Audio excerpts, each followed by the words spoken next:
The Grow My Cleaning Company podcast helps owners of cleaning companies just like you to grow your company and yourself so you can make more money and finally get the time and money freedom that probably got you into this business.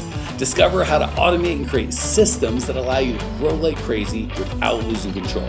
If you dig the show and want to show some love, subscribe, rate, and review on iTunes. It really helps. Enjoy the show. I am not good at the pain conversation. I also think that I'm either getting nervous or something where I ask a question and then whatever response they give me, I'm like, good enough, moving on. Next question, good enough, moving on. So let's role play. You want me to demonstrate that? And by the way, guys, I've got a podcast in 12 minutes. Yeah. So if you're like, why is Mike chippity choppity? I'll always stay if I have time, but today I don't. So would it be more beneficial for you, Gregorio, if you bought or if you sold? If I right now bought. You want to buy. Okay. And be a very typical person that you're having trouble with. All right. So I'm going to come in. Hey, Gregorio, thanks for inviting me out. By the way, I always start with thanks for inviting me out because they did invite you out. You are there to help their pain. You're not a door-to-door salesperson. This is something they called you and asked for your help. So you got to make sure everyone's on that same page right off the bat. I know we set some ground rules when we talked on the phone yesterday, but I've slept since then. Just want to make sure we're still on the same page. You still have 20 minutes uninterrupted time or however much time you feel that you need. Just agree on the phone. Good. I'm going to turn my phone off in front of them so they know we're here.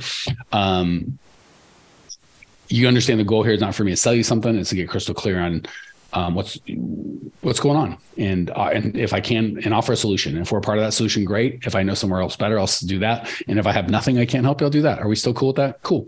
For me to do that, I'm gonna have to ask a bunch of questions and really understand the problem. So I'm not here to just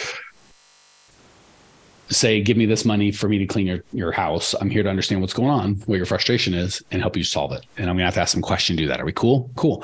For whatever reason during this, I'm like, this is not the guy for me. I don't think I can help. Can I tell you? Great. If for whatever reason, you think I'm not a good fit on price, on looks, on whatever, you just think I'm a pain in your ass, you'll just tell me, right? Right. Great. If I know I can help you and you feel like I can help you, what would you have to see happen next? If they say I've got to talk to my husband, which I should have said on the phone before, I'm not going to do the call. Great. When this is important enough, when we get it all solved and we got everything here, let me know. I don't want to try and solve a problem that we can't solve. It's not fair to you and it's just a waste of all of our time. So let me know when you're ready. Typically they'll do that on the phone. Rarely will they hit that with you here, but I'm not going to go through the whole thing, even try and get pain. If like, I got to talk to my husband. Great. Well, when your husband's here, we can talk. So apparently I have two problems to solve, his and yours, totally fine. But if he's not willing to spend the 20 minutes to figure out to really get to the bottom of it, no offense, I'm not willing to invest my time either. So he's got to be at least committed to solve this problem as much as you are, or why the hell am I here? But assuming that's not the case, we agree. Yep. If I'll tell you if I'm not a fit, you'll tell me if you're not a fit. If we are a fit, we're going to go forward. Fantastic. So now we're going to start role playing. What made you invite me out today, Gregorio? Well, I had to let go of my previous cleaner. So I'm looking for a new cleaner. New cleaning company. Well, I don't want to have the same problems you had before. What made you let them go? Well, they weren't consistent with their time.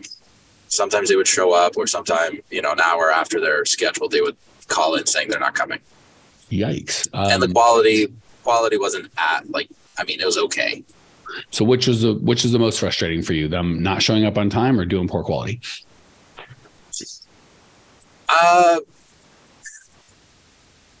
I think the quality and then the being on time. All right, we'll talk about both, but let's start with quality.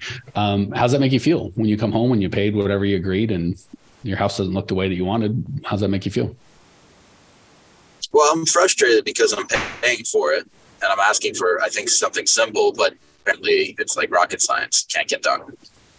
So how's that frustration show up for you? Is it anger? Is it like sick feeling, pit of your stomach, your heart racing? How's that physically show up?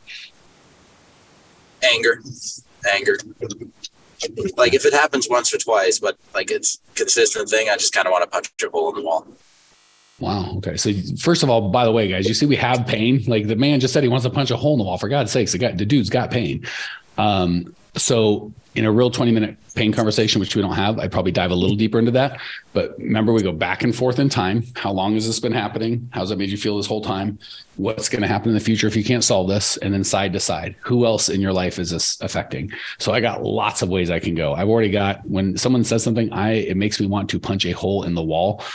I've got pain. So I'm going to dive deeper on that. But since everyone can kind of see like that's a pretty easy one, or say, just skip it. I say, I'm not good at this. I completely missed. There's a huge opportunity here. And I go on. Great.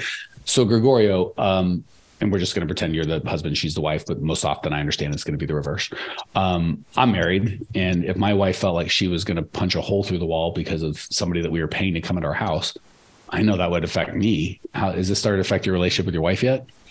Always with the yet, right? Because now if they go, no, everything's fine, the yet shows it is going to, because it will. So has it started to affect your relationship with your wife yet? Not yet. Okay. So is that because you're holding it in, or she just hasn't noticed, or she doesn't care? I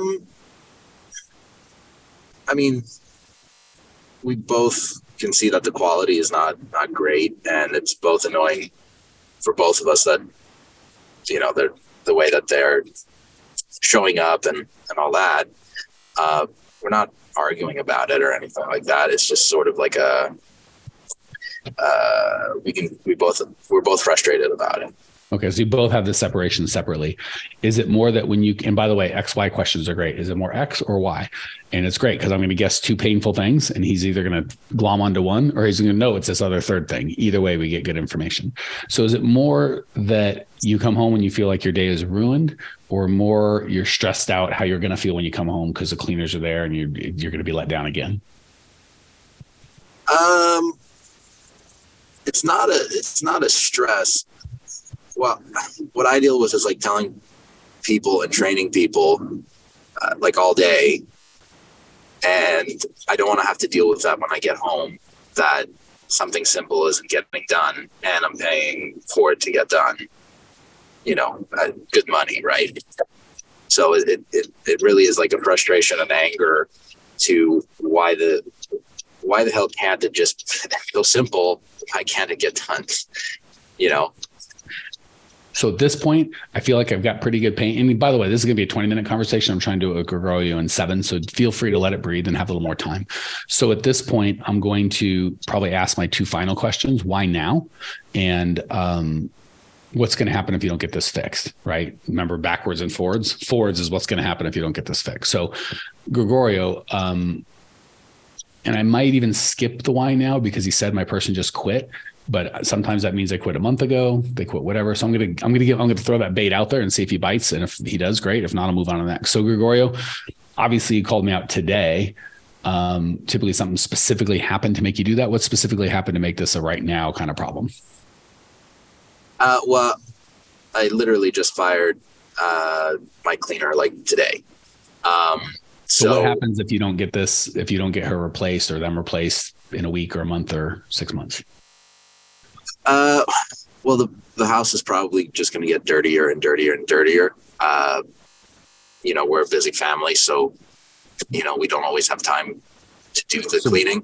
When the house gets dirty, who does that affect? Yeah. Who does that affect most? You, your wife, or your kids? So going side to side. Who does that affect most? Yeah, probably me a little bit more because I like to have things, in order. And does that frustrate you internally where you're just unhappy in your own home, or is it externally where you're short with your family? See, I'm still going back side to side. Internally. Okay. Yeah. And it's like a manifestation of pain right in the forehead. So now, and again, I've done a short version, but hopefully you guys are seeing, I'm not doing anything magic. There's nothing I'm doing. They're like, oh my gosh, I could never do that. Now I'm probably going to sum up. So what I hear you saying, Gregorio, is if you don't get this solved, it's just going to get worse and worse and worse. Your frustration's already at punching a fist through the wall. Hasn't started to affect your family yet, but they're frustrated. You're frustrated. So far, you haven't blown up at one another. Did I get that right? Yes. Great.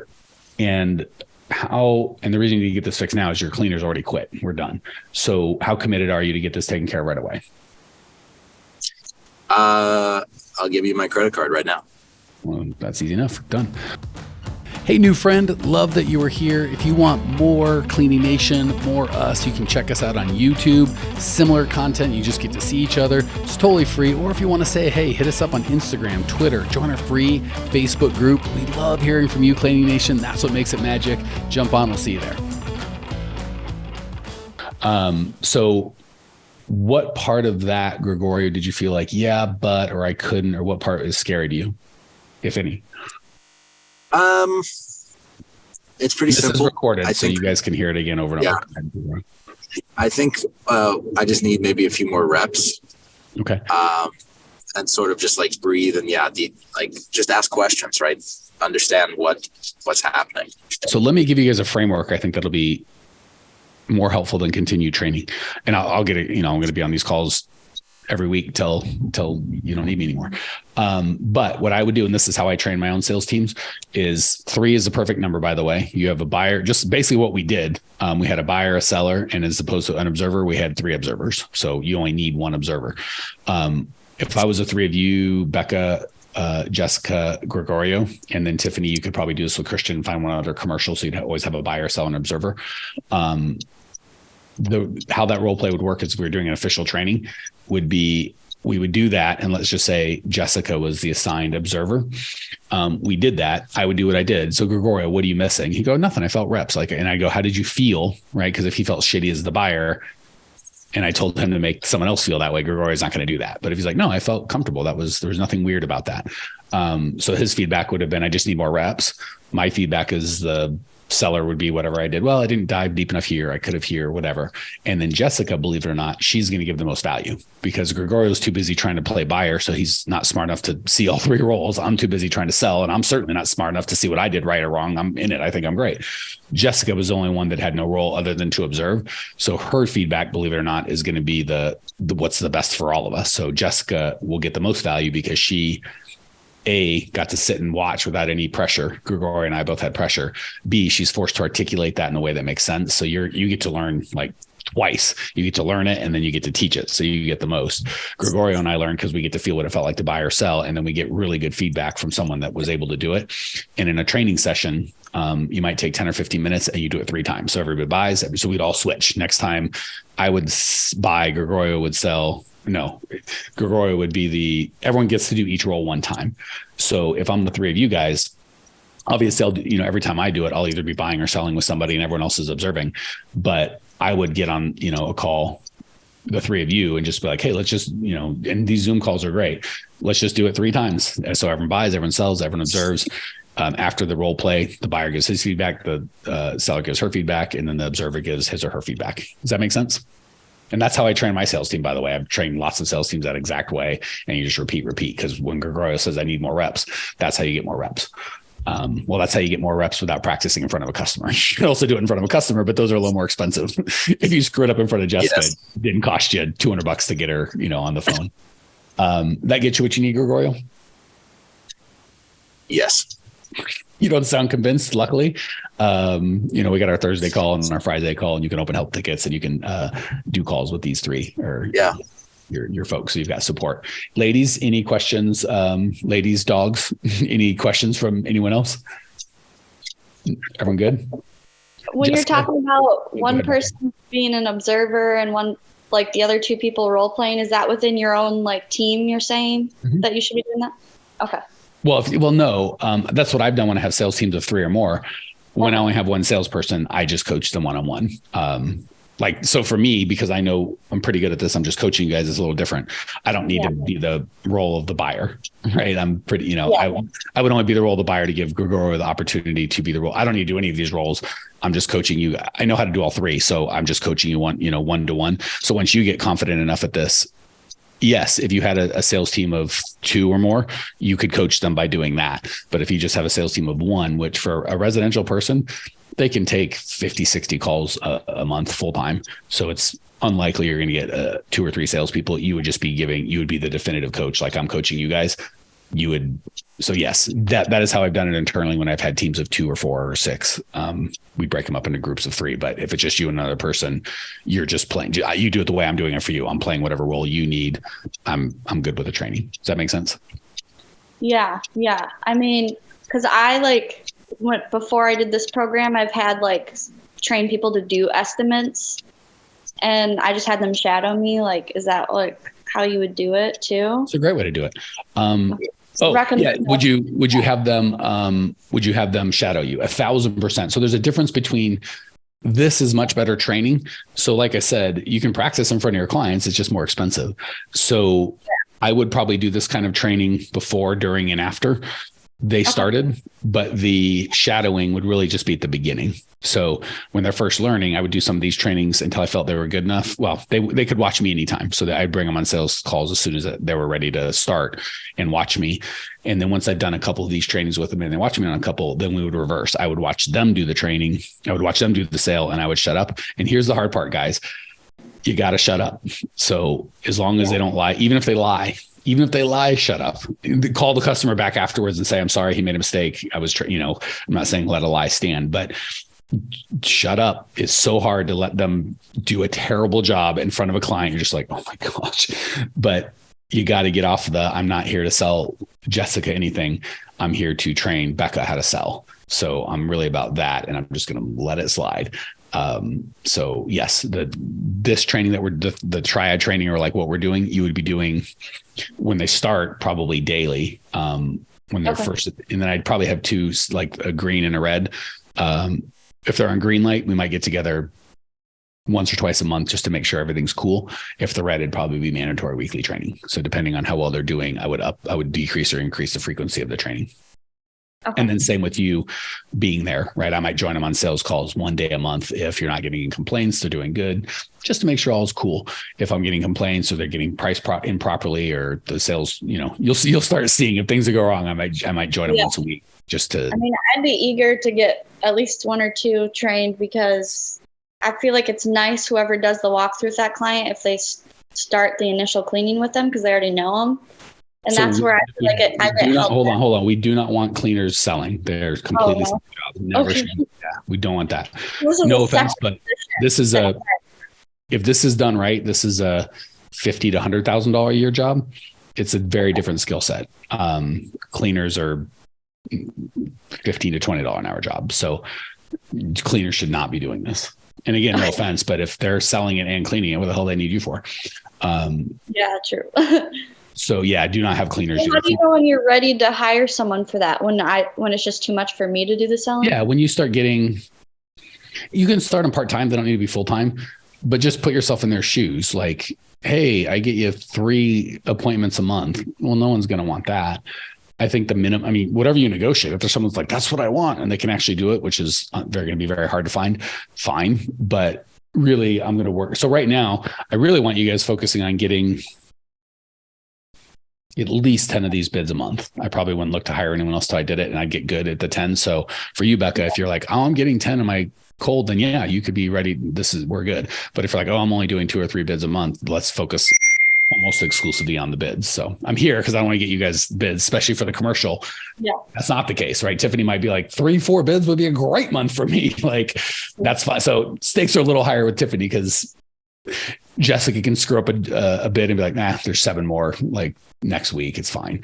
Whereas Tiffany's like, no. And again, Jessica screws up a bid. It might be like 10 grand lifetime value. Whereas Tiffany might be 100,000. Well, here we are at the end of the podcast, and you made it. Great job.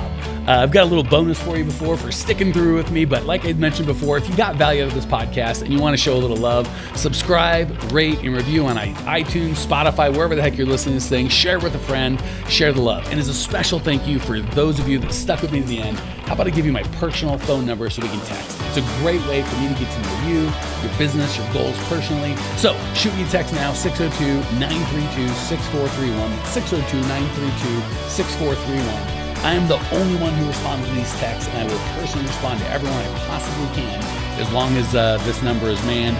Don't know how long we're going to keep this at the end of the podcast, so grab it now, 602-932-6431. Give me a text, say hey, can't wait to meet you.